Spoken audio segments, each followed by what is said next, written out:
नमस्कार, मनी गुरु की इस खास पेशकश में आप सभी का स्वागत है। मैं हूं स्वाति रायना। मौजूदा समय में देश का आर्थिक माहौल 4 फैक्टर्स की वजह से बदल रहा है। एक तो टैरिफ की टेंशन, रेट कट, जीएसटी में कटौती की संभावना और घटती महंगाई। रेट कट की वजह से ईएमआई सस्ती होगी, जीएसटी कटौती से एफएमसीजी रिटेल सेक्टर्स में नया जोश देखने को मिलेगा। टैरिफ से घरेलू कंपनियों को बूस्ट मिल सकता है तो कम महंगाई से सेविंग्स को सहारा भी मिलेगा।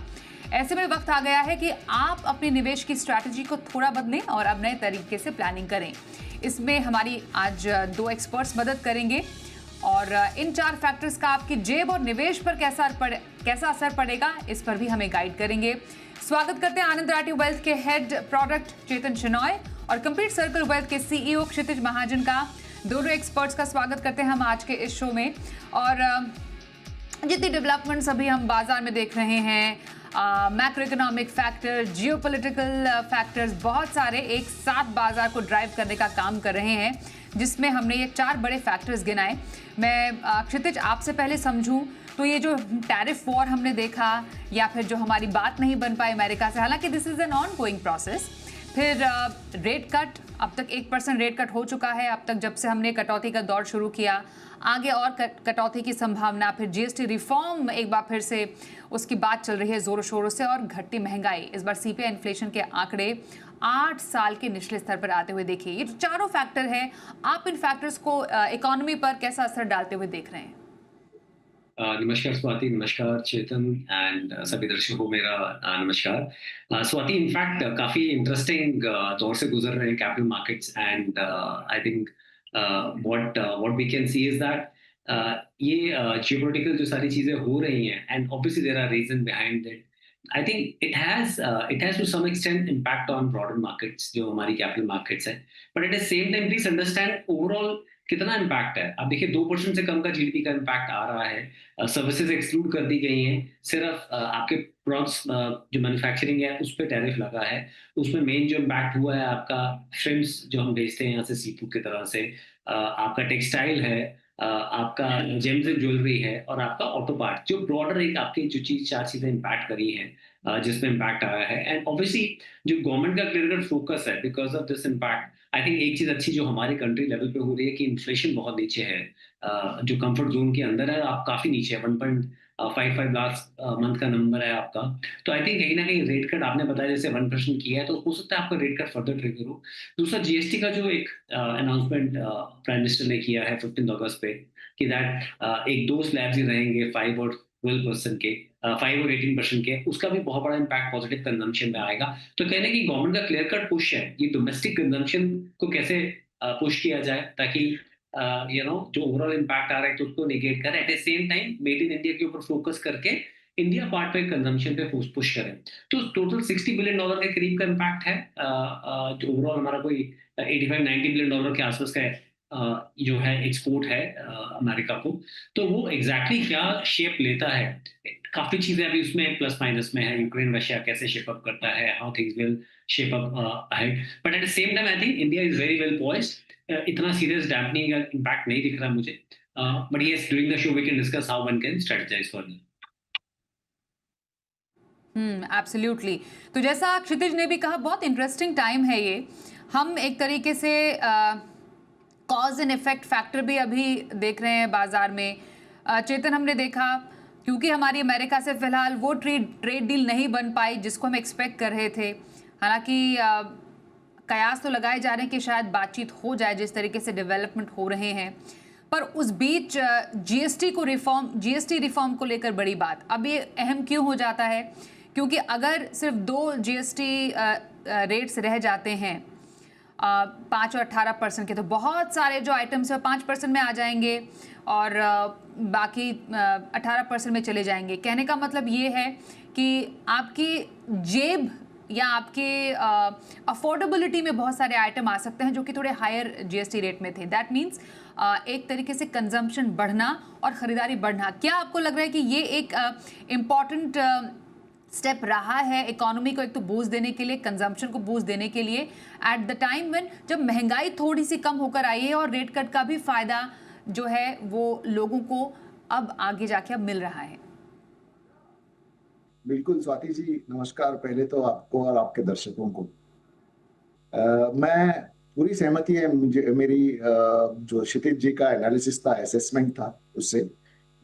Just to put some numbers, पहले तो आपने जिस तरीके से शो शुरू किया उसी में पता लग जाता है कि एक बैड न्यूज है और दो गुड न्यूज है।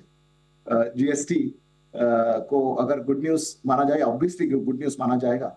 और आप अगर दूसरे गुड न्यूज को देखेंगे कि इंटरेस्ट रेट घटने की चांसेस जो हैं, ऑब्वियसली इन्फ्लेशन घटता है तो काफी बढ़ जाती है, and there is clearly expectation of another 50 basis points of rate cut, including the one that is expected in MPC in October, soon to come. इसका फायदा तो होगा ही। सो पॉजिटिव्स तो अपनी जगह पे है ही। अब जीएसटी के बारे में पहले बताता हूं मैं आपको। जीएसटी का फायदा तो डेफिनेटली प्रधानमंत्री जी ने, I think no better time than now to announce it, and Diwali का गिफ्ट के तौर पे उन्होंने अनाउंस किया है। काफी सारी चीजें जो 12% से 5% पे आने वाली हैं, उससे हमें काफी फायदा दिख रहा है मास कंजम्पशन आइटम्स पे और सेमी लग्जरी आइटम्स पे। सो इसका definitely huge benefit is going to be seen both in terms of manufacturing, the industry, as well as consumption, because some part of it will be passed on to the end consumer. And जब end consumer को दाम घटता है तो उसका consumption बढ़ जाता है. So consumption will increase and it will also benefit. It has double benefit. You know what I'm talking about. So and of course the profits of these entities will go up, and then in turn, the volumes will go up. That's precisely expansion, double-sided expansion that's likely to happen. So GST reduction is clearly a fantastic bumper good news, and Diwali Dhamaka news for India, for that matter. Again, another item which we are not realizing right now is simplification. I think Swati ji, आप अगर देखने जाओगे तो इस government का जो constant Endeavour रहा है सिंप्लीफिकेशन पे रहा है। आप चाहे डायरेक्ट टैक्स पे देखिए या आप देखिए जीएसटी पे, their agenda seems to be to simplify it. And हम सब जानते हैं स्वाति जी, हम जब हमारा फाइल करते हैं टैक्सेस या फॉर दैट मैटर जीएसटी के जो काफी सारे बिजनेस वाले हैं वगैरह देखते हैं, कहीं सारे टैक्सेस में से एक चीज पे आना और फर्दर सिंप्लीफिकेशन। अभी 8 साल हो गए हैं। So this shows how agile and how thought originally thought provoking without having to nudge this government has been. किसी ने इसके बारे में सोचा नहीं था, तो government is taking initiatives in that direction, and thankfully it is coming at the right time. Not to say that this has come as a knee-jerk reaction, it has come as a well thought out reaction. Obviously, Modi ji ne bola hai ki this is something that he has put in place for the last few years, that this should change and he should bring down the taxes. So clearly huge benefit of GST, both because of simplification as well as reduction of taxes that is going to benefit consumption as well as manufacturing. Okay तो कुल मिलाकर इस बार का जो त्योहार है वो लोगों के लिए काफ़ी मंगलमय करने की पूरी तैयारी हो चुकी है। ज़्यादा से ज़्यादा खपत बढ़े, कंजम्पशन को बढ़ाने के लिए, उसको बूस्ट देने के लिए सरकार ने अभी से तैयारी शुरू कर दी है और जो तमाम मेजर्स है उसकी ओर इशारा कर रहे हैं। लेकिन आपको अपने पोर्टफोलियो को कैसे इस टाइम पर बनाना है या बदलना है या बढ़ाना है, इस पर हम अब चर्चा करते हैं। क्षितिज, एक बात बताइए, अभी एक ऐसा टाइम है जब आपके पास across all the asset classes फ़ायदा उठाने का मौका है। 4 फैक्टर्स तो आपके सामने हैं ही, जिस पर अभी हमने चर्चा की। उसके अलावा जो 4 और एसेट क्लासेस हैं उस पर भी काम करने का क्या अभी सही समय है, जिसमें हम इक्विटी, डेट, गोल्ड या फिर ऑल्टरनेटिव एसेट या रियल एस्टेट की अगर बात भी कर ली जाए, उन पर अभी क्या स्ट्रैटेजी रखी जाए 2025 के 4 फैक्टर्स की स्ट्रैटेजी के तौर पर?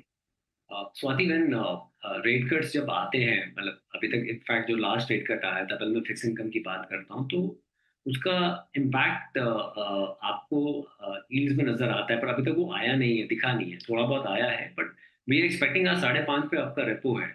सो उसका इम्पैक्ट कहीं ना कहीं यील्ड्स पे आएगा और वहां पे आप देखेंगे दैट आने टाइम में फर्दर रेट कट आएगा तो जो आपके बॉन्ड फंड्स हैं, जो फिक्स इनकम की हम बात करते हैं, वो अच्छा करेंगे यहाँ से। इस इन्फ्लेशन पे जिस तरह से गवर्नमेंट इसे बूस्ट कर रही है डिमांड के लिए, जीएसटी कट हो चाहे फर्दर रेट कट्स हो, तो वो आपको कहीं ना कहीं नंबर्स में भी दिखेंगे और आपको वो फिक्स इनकम के रिटर्न में भी दिखेगा, क्योंकि यील्ड का जो जो प्राइस और यील्ड का इनवर्स रिलेशन होता है। तो जो रेट कट होता है तो आपका प्राइस ऑफ बॉन्ड जो है वो इंक्रीज होता है। सो आई थिंक फिक्स इनकम आपका अच्छा करेगा। गोल्ड ऑब्वियसली ग्लोबल अनसर्टेनिटी के कारण गोल्ड अच्छा कर भी रहा है और आने टाइम में अच्छा करेगा भी। और उसका इम्पैक्ट ये है कि दैट बिकॉज ऑफ जो फ्यूचर लग रहा है कि वीकनिंग डॉलर आपका जो है is the future. And now this the way this BRICS entire formation is gearing up, you never know कल को मार्केट्स यहाँ से जो इमर्जिंग इकोनॉमी मार्केट यहाँ से बहुत अच्छा करें। बट या gold will keep on doing well because gold is no more it is a hedge, but as a currency भी काम कर रहा है आज की डेट में आपका। तीसरा आपका इक्विटी विद रेट कट्स, आपके जो कॉर्पोरेट प्रॉफिट्स होते हैं इंक्रीज होते हैं, कॉस्ट ऑफ बोरिंग कैपिटल आपका कम होता है, and with government push on GST also, GST cut also, profitability further increase होती है। तो इक्विटी एसेट क्लास आपका अच्छा करेगा। एएफ ऑल्टरनेट्स जो भी बाकी चीजें हैं उसमें एक रियल एस्टेट फॉर श्योर बहुत अच्छा करने वाला है, बिकॉज आपके होम लोन के रेट्स 1% तो कट हो ही चुका है, 5.5 पर रेपो खड़ा है। अगर यहाँ से 25-50 पैसा और कट हो जाता है, जिसके चांसेस लग रहे हैं, तो आपके होम लोन के रेट जो है, जो बोरिंग रेट जो है, वो जो 7.25 7.5 अभी है, हो सकता है वो 6.25 से 7 के आसपास आपको दिखें, जो बहुत ही रीजनेबल अमाउंट ऑफ रेट है। तो आपका real estate as a sector also will start doing well. So I think, rightly said by you, seems like it's a bumper Diwali. Absolutely. तो आपके लिए हर एक एसेट क्लास में अभी स्ट्रैटेजी बनाने का एक बहुत ही गोल्डन मौका है। मैं चेतन आपसे समझूंगी कि इस टाइम पर फिलहाल strategy in terms of portfolio allocation, asset allocation अभी आपको कैसा नजर आ रहा है? With in category also equity में अभी सही एसेट एलोकेशन कैसे बनाएं? स्वाति जी, क्षितिज जी ने क्लियरली एक्सप्लेन कर दिया कि चारों को बेनिफिट होने वाला है। मैं थोड़ा एक स्टेप आगे जाके जोर जो है, फोकस जिसको बोलते हैं, जिससे फायदा होने वाला है हम सबका, जो बार बार हम बोलते आते हैं कि क्लाइंटों को अभी अगर आप शॉर्ट टर्म सोच भी रहे थे तो अभी तरीके ढूंढिए लॉन्ग टर्म देखने का, क्योंकि जो लॉन्ग टर्म एसेट क्लास है इक्विटी, उसमें सबसे ज्यादा फायदा होने वाला है। शॉर्ट टर्म जो एसेट क्लास है डेट, उसमें फायदा कम होने वाला है। इंटरेस्ट रेट्स घटने वाले हैं का मतलब वो ये हुआ कि बैंक आपको इंटरेस्ट रेट कम देने वाला है फिक्स डिपॉजिट्स पे, बिकॉज उनका कॉस्ट ऑफ कैपिटल भी घट गया है, लोन का इंटरेस्ट रेट भी घटने वाला है। So clearly the benefit is for equity as an asset class, but equity as an asset class you need to first change your thought process to long term before anybody else. I'm sure everybody has long term money. So I'm clearly saying equity is the asset class in which you should have definitely upwards of 50%. Now, whether it is 50%, 60%, 70%, that depends upon how much कितना पैसा आपको short term में चाहिए, क्योंकि जो short term में अगले 1-2 साल में आपको जरूरत होती है पैसे की, उसको मैं इक्विटी में डालने की बिल्कुल आपको सलाह नहीं दूंगा। मैं ये सलाह दूंगा कि 3 साल 4 साल से ऊपर वाले पैसे जो हैं उसमें definitely equity is the asset class to be in, and India का overall equity allocation is very very low. In terms of financial assets, we are still in 10-12% at best of the overall portfolio if you look at the India's investing habits, and when you look at physical plus financial assets, I'm sure we are in single digits. So पूरी जोर जो हमारी है स्वाति जी, हम सबका साथ मिलके इस पे होना चाहिए कि हम सब हमारी इक्विटी एलोकेशन को 50% से ऊपर पहुंचाएं जल्द से जल्द पूरे देश का। वो हमारा फोकस होना चाहिए as industry experts. On the other side, you asked me a very very relevant question, equity के अंदर कहाँ मैं फोकस करूंगा? इक्विटी म्यूचुअल फंड्स पे, क्योंकि mutual funds are the most regulated, mutual funds are the most transparent, mutual funds में आपको expertise जो है बेस्ट मिलती है इंडस्ट्री का, ये हमारा मानना है। Of course there are other ways of participating in equity, but हमारा मानना ये है कि इस पे फोकस कीजिए, get your money into equity mutual funds. Within equity mutual fund कुछ ऐसे पोर्टफोलियो बनाइए जिससे लगभग 50-60% of your money is in large cap. Large cap मतलब टॉप 1 to 100 वाले स्टॉक्स में, और बाकी का 50-40% is in a combination of mid and small caps almost equally. अगर आप 50% मिड एंड स्मॉल कैप में लगाने वाले हैं तो 25-25 कर लीजिए। This is what we are advising in our model portfolio with all our clients, and many of our clients are completely in acceptance of this, and I'm sure this will be the portfolio that's going to benefit from India's benefit of GST cut, as well as interest rate reduction due to inflation reduction. Absolutely. तो आपके लिए with in equity बहुत बेहतरीन मौका है allocation बढ़ाने का। Large, mid और स्मॉल कैप में आप अपना एलोकेशन बढ़ाएं। लॉन्ग टर्म की स्ट्रैटेजी जो है वो इक्विटी ही मानी जाती है, तो ये टाइम है लॉन्ग टर्म में वेल्थ क्रिएट करने का। एक छोटा ब्रेक लेते हैं, ब्रेक के बाद भी चर्चा को जारी रखेंगे। थोड़ा हाइब्रिड और डेट की भी बात करेंगे और जानेंगे कौन से फंड्स हैं जहां पर अभी आपको करना चाहिए फोकस। दोनों एक्सपर्ट से जारी रहेगी ये बातचीत, बने रहिए हमारे साथ।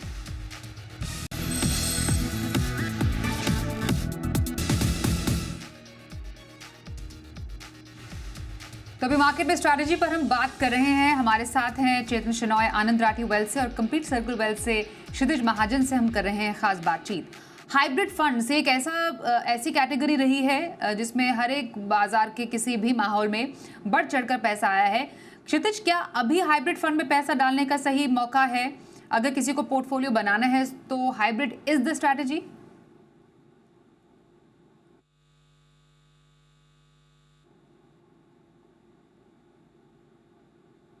आप म्यूट पर हैं क्षितिज।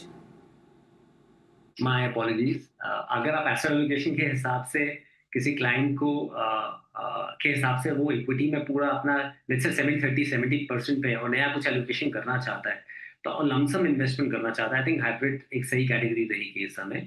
तो आप 50-20% अपने पोर्टफोलियो का हाइब्रिड फंड में डाल सकते हैं। इसी बहाने अगर आप गोल्ड का एक्सपोजर लेना चाहते हैं तो आप एक गोल्ड ओरिएंटेड जैसे मल्टी एसेट फंड या हाइब्रिड एसेट का एक मल्टी एसेट फंड जो बोलते हैं, आप उसमें भी एलोकेशन डाल सकते हैं। तो आई थिंक देखा जा सकता है। बट अगर आप लमसम इन्वेस्टमेंट करना चाहते हैं प्योर इक्विटी फंड्स पे तो स्टैगर वे में करना ही ठीक रहेगा। बट ये हाइब्रिड फंड्स देखे जा सकते हैं इस लेवल पे भी, बिकॉज मार्केट्स रिवॉर्डिंग हो सकती हैं क्योंकि इतने ज्यादा फेवरेबल चीजें हो रही हैं। But at the same time अगर आपका एसेट एलोकेशन बास्केट फुल है, देखिए there is a difference between risk appetite and your risk taking abilities when markets are good. तो रिस्क क्या होता है कि risk taking abilities when markets are good बहुत अच्छी हो जाती हैं आपकी, जब आपको लगता है हाँ आप ये ले सकते हैं। पर जब वही मार्केट आपको डाउन ट्रेंड पे दिखती है तो वो आपको सडनली रियलाइज होता है कि इतना रिस्क एपेटाइट था नहीं आपका।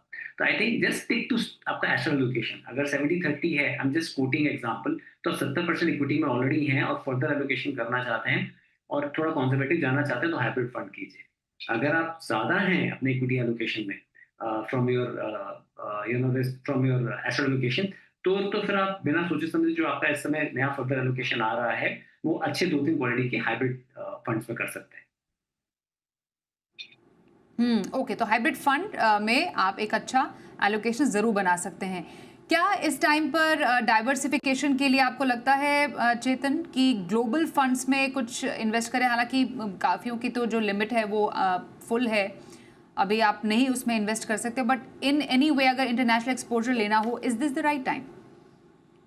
Swati ji, maybe we are not experts in international exposure, so I have to give you the disclosure. We are India experts, और हमें लगता है कि इंडिया में thankfully returns in the range of 14-15% is definitely achievable, and इसलिए हम international exposure से दूर रह रहे हैं। And the situation right now in everywhere around the world is very नाजुक, if I may say.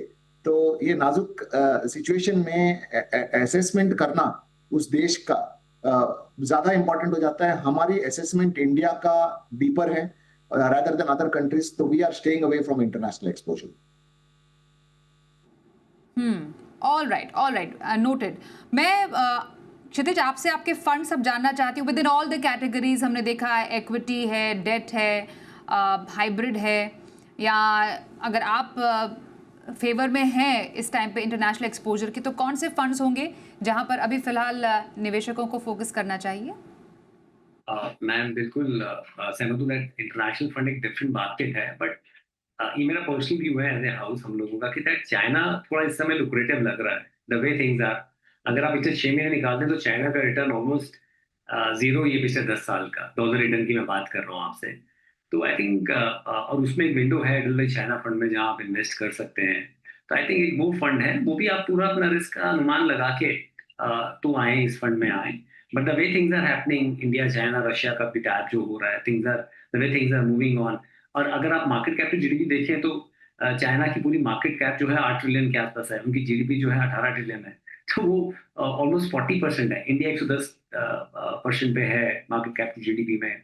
US जो है वो ऑलमोस्ट 200% प्लस पे है. तो आई थिंक कहीं वहाँ कुछ लग रहा है कि वैल्यू अनफोल्ड हो सकता है. But again it should be 4-5% in your portfolio अगर आप लेना भी चाहते हैं. Again this is just a study purpose, I am sharing ये डेटा पॉइंट्स आपके. But yes, there's one option which Edelweiss का है, China fund, which you can consider after doing your due diligence. And then there are baskets of fund on the flexi cap category. I think अभी भी मुझे small और mid cap में थोड़ा valuation high लगता है.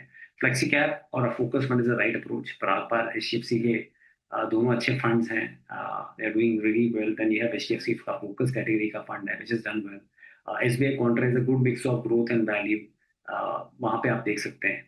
And then there are list of different funds on the mid cap space. अगर आपका risk appetite allow करता है, I think SIP is a good strategy in mid and small cap. And align जो आपके 10 साल plus की गोल है, उनको आप mid और small cap के साथ align करें, क्योंकि less than 7 years में volatility हो सकती है इस category में. So I think that's the right approach to look at. And park in a staggered manner. There is no hurry.